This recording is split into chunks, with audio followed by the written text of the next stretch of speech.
Fatal shot Bro, they was shot him delivered. and they beating his Tajgeen ass. Breckenridge And they beating his Dion ass. Minto stood close by, while Michael Ugachukwu watched from across the road. Man, we got the 14-year-old killer, bro. Let's rock. Quiet afternoon shattered. A 15-year-old boy, just steps from his home, suddenly found himself caught in a nightmare. In a blur of motion, figures emerged, weapons glinting, and a life was brutally, senselessly extinguished on a residential street.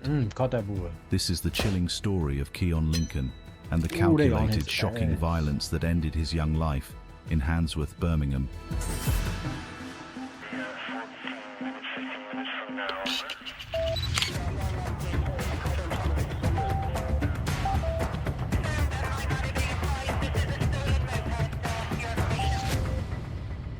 We're shortly be outside,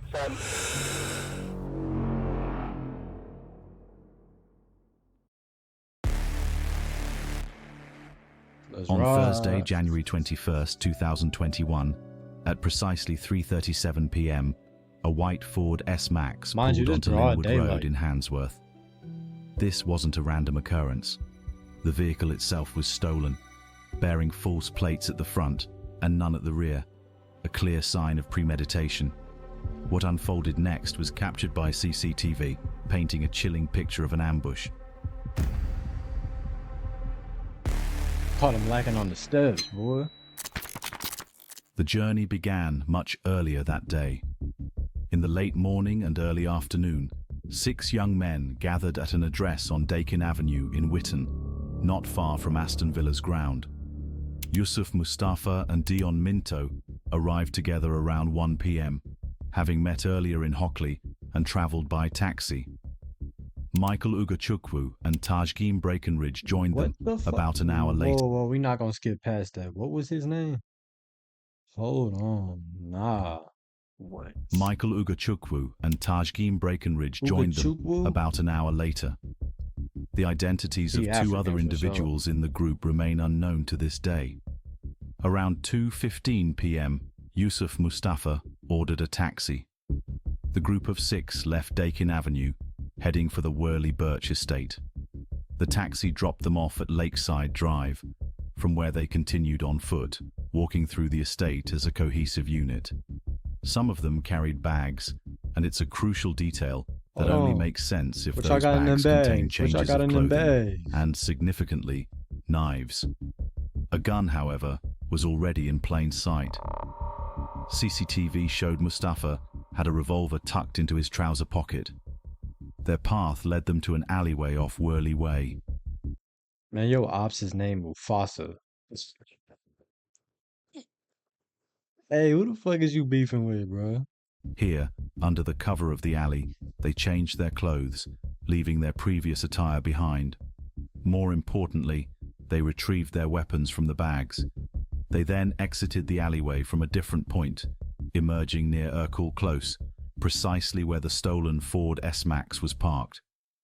This vehicle, capable of carrying 7 people, had been stolen 2 weeks prior from Solihull, strongly suggesting it was taken with this very event in mind.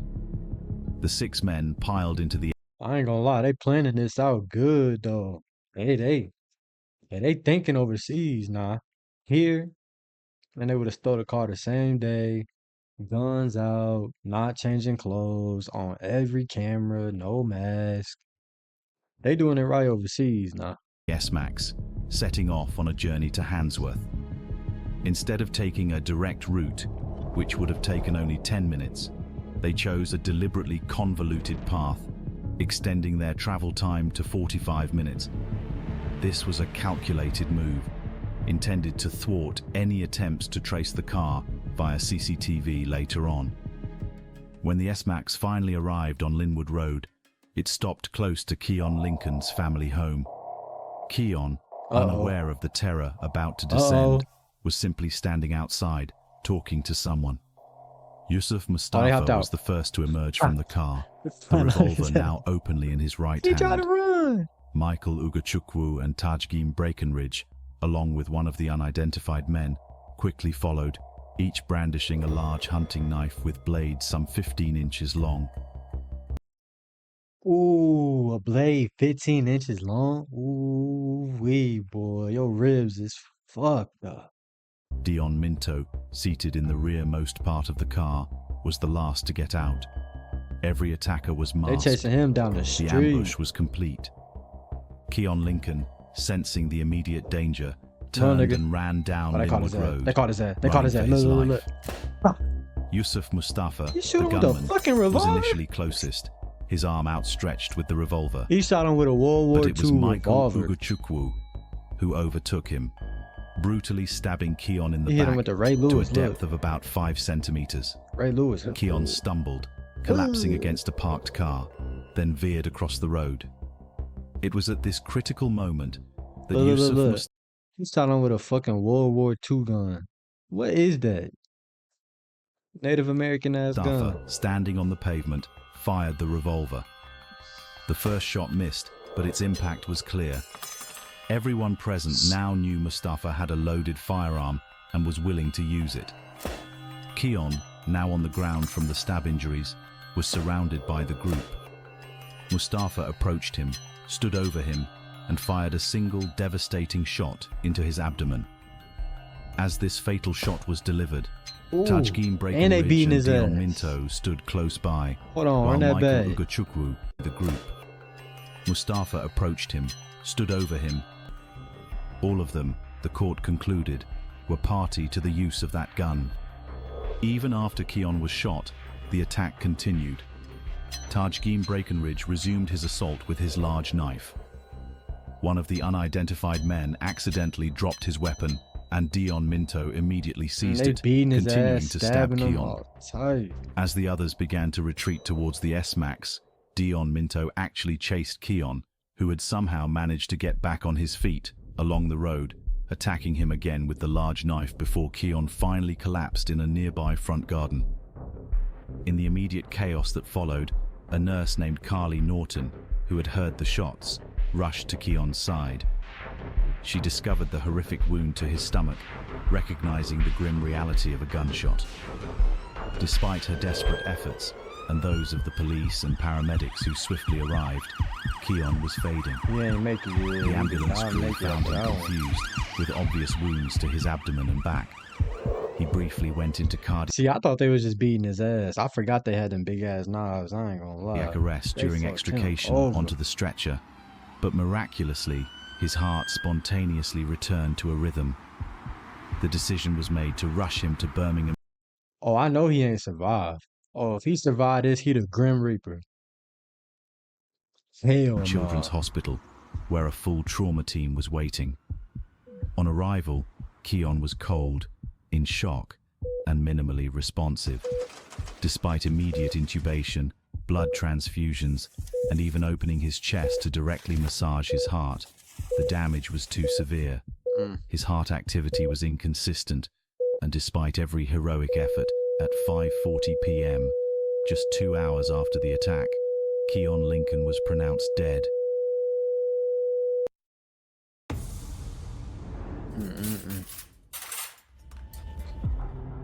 I know his autopsy probably like 15 stab wounds and a gunshot. 2 days later, the post-mortem examination by Dr. Brett Lockyer was crucial in understanding the full scope of the attack.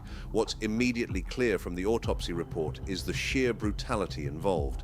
8 separate sharp force injuries, including 4 significant stab wounds, each one a testament to the aggressive nature of this assault. You see wounds of this depth. 9.5 centimeters in the thigh, a staggering 20 centimeters in the buttock, and you know the attackers weren't just trying He dead, but you stabbed him in the butt. Come on, fool. You to crazy. scare him. They were You aiming crazy. to inflict You serious stabbing the harm Opps in the booty? repeatedly. You stabbing the Opps in the booty? The undisputed Come cause on, of death nah. lay with a single, devastating injury, the ballistic wound to Keon's abdomen. Hold on, you on camera stabbing the Opps in the booty. The entry wound, located on his right lower abdomen, above the groin, showed characteristics consistent with a close-range gunshot, though without direct powder tattooing. The bullet, confirmed to be the projectile recovered from Keon's retroperitoneum, had tracked slightly upwards, inwards, and backwards. Crucially, it had perforated the abdominal aorta, the largest artery in the body, which supplies blood to the lower extremities and abdomen. This catastrophic injury led to a massive and uncontrollable internal hemorrhage, rapidly causing loss of consciousness, a comatose state, and ultimately, death. This finding corroborated the initial observations of the medical staff and the rapid deterioration Keon experienced. I'm surprised he got up Postmortem after that. CT scan further confirmed the extensive retroperitoneal hemorrhage around the left kidney, solidifying the understanding of the fatal injury. From a forensic standpoint, the perforation of the abdominal aorta by the gunshot wound explains the rapid and irreversible decline in Keon's condition. This isn't just a severe injury, it's a critical one that leads to massive internal bleeding, causing hypovolemic shock almost immediately. The body simply can't compensate for that kind of blood loss, even with aggressive medical intervention like the one detailed in the hospital records. It effectively sealed his fate. The autopsy report provided the grim and unequivocal medical truth of how a 15-year-old boy's life was stolen in a matter of seconds. The car drove off with the same 6 occupants, following its pre-planned Securitas route for a short distance. But a critical error occurred. As it sped down a street in Hockley, the driver lost control, crashing the S-Max into a house and a parked vehicle. Into a house? The car was immobilized, forcing the attackers to abandon it in haste. This crash, though unintended by the perpetrators, became a pivotal moment for the investigation. The occupants scattered, quickly splitting into 3 pairs, a deliberate attempt to evade CCTV and make themselves harder to identify as a group. The 2 unidentified males vanished into a park and doubled back, escaping detection. But for the others, the abandoned car yielded crucial evidence. Inside the driver's footwell, police found a hunting knife in a sheath. Y'all left the weapons in the car. Oh man. Prince, oh man, y'all are dumb as fuck. I was just praising y'all and y'all go and do this. Forensic examination revealed Keon That's Lincoln's a fat blood ass on the knife blade. too. Even more critical, Damn. DNA matching Michael Ugochukwu's profile was recovered from the sheath itself, with a probability of over 1 billion times more likely to be his than anyone unrelated. In the rear of the car, a face mask was found, bearing the DNA of Dion Minto, again with an astronomical likelihood of belonging to him. These were irrefutable links, connecting 2 of the defendants directly to the murder weapon and the getaway vehicle. Y'all done, for sure. In investigations The like other this, 4 might have forensic got away, evidence but from an y'all done. abandoned scene is often the linchpin. The DNA found on that knife sheath and the face mask wasn't just a lucky break. It's the result of rigorous collection and analysis, providing a direct, undeniable link between 2 of the suspects and the crime. Without that hastily discarded evidence, this case would have been significantly harder to crack. From the crash site, police meticulously worked backwards, reconstructing the S-Max's journey to Urquhart Close and then to Lakeside Drive, where the group had disembarked from a taxi.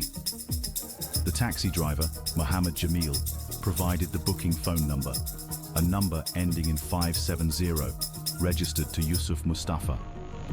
This confirmed his role in orchestrating the initial rendezvous. You caught, baby. The investigation then turned to mobile phone records, which provided a digital breadcrumb trail. Like, do y'all think these phones just can't be traced? Like, what be going on in y'all head, bro? You know how the internet works. You know this. Early on January 21st, Dion Minto and Yusuf Mustafa had multiple calls, their cell sites indicating they were in the same area. Around 1 p.m., Yusuf Mustafa's phone booked a taxi to Dakin Avenue, where CCTV later showed them arriving. You bought a lift on the same phone?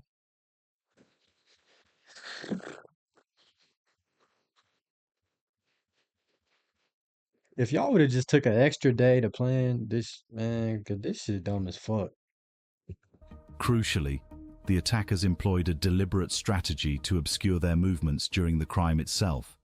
When they left Dakin Avenue in the taxi shortly after 2:30 p.m., they left their phones behind. This meant their phones weren't used again until after they returned to Dakin Avenue, creating a suspicious gap in their digital footprint during the time of the murder. This phone dropping was a clear attempt to conceal their involvement. The phone dropping strategy is a common tactic criminals use to try and create an alibi or break the chain of evidence. They believe by leaving their phones elsewhere, they can't be traced to a crime scene. But as this case shows, dedicated police work combining CCTV with meticulous phone data analysis can often piece together the true timeline, even with these attempts at obfuscation. It speaks volumes about the level of pre-planning involved.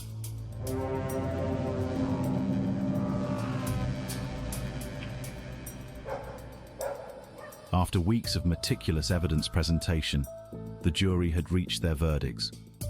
On November 29, 2021, in the Crown Court at Birmingham, Lord Justice William Davis prepared to deliver the sentences that would mark the culmination of this tragic case. The judge addressed each of the young men convicted of murder: Yusuf Mustafa, Dion Minto, Michael Ugachukwu, and Tajgim Breckenridge. He underscored the horrific nature of the crime, the senseless murder of a 15-year-old boy steps from his home.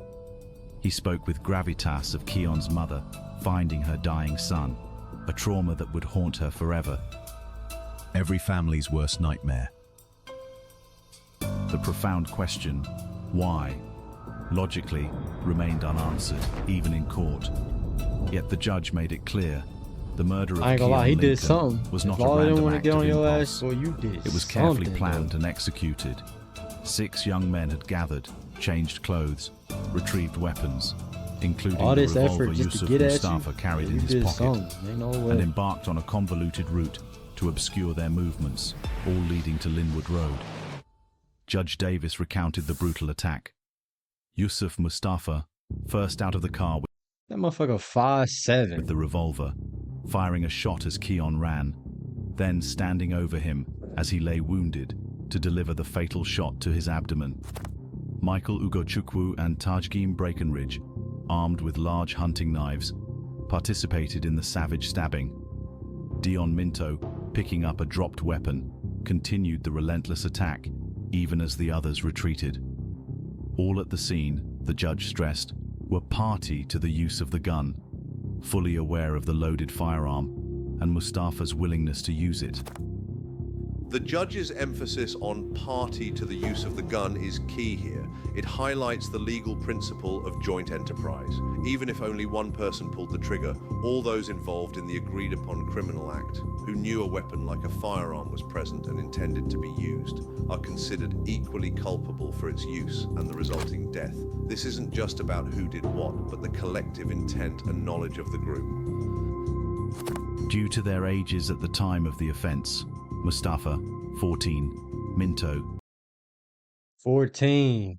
I know they gave everybody at least 30 years. At least 30. Watch. 15, and Ugochukwu and Breckenridge, both 17. Their sentencing fell under different guidelines than adults. While an adult involved in such a firearm murder would face a minimum term of 30 to 35 years, their youth warranted a lower starting point. However, Hell no. the extreme seriousness and Hell planned nature no. of Keon's murder demanded a substantial increase from that baseline. For Yusuf Mustafa, the gunman, despite his very young age, the judge imposed a minimum term of 16 years detention at Her Majesty's place. That's it. He gonna get out and still be relatively young. That's some bullshit. That's some Reflecting his bullshit. direct role and intent to kill. He would be eligible for parole consideration only Eligible for parole? Fuck out of here. after serving that period. Dion Minto, who continued the attack even He after got 30 Keon was for shot, sure. received a minimum term of 17 years.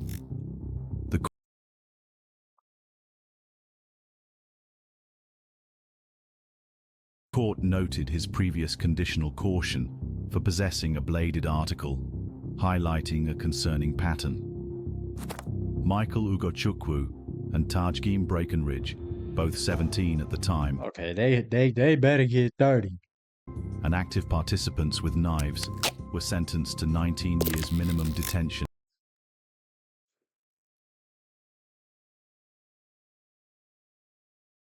Man, the laws must be sweet over there in UK. Ain't no way. Y'all ain't even get a dub? Each. The judge did not distinguish between their roles, emphasizing their culpability in the planned murder and their narrow escape from adult sentencing guidelines. The sentences handed down, especially for the younger defendants, Y'all reflect got a careful blessed. balancing act by the judiciary. While the law mandates a life sentence for murder, the minimum term has to account for the defendant's age at the time of the crime. The lower starting point for juveniles acknowledges their developing. Man, they ain't even get 20 years for that on camera, man. 3, I'm gone. That's crazy.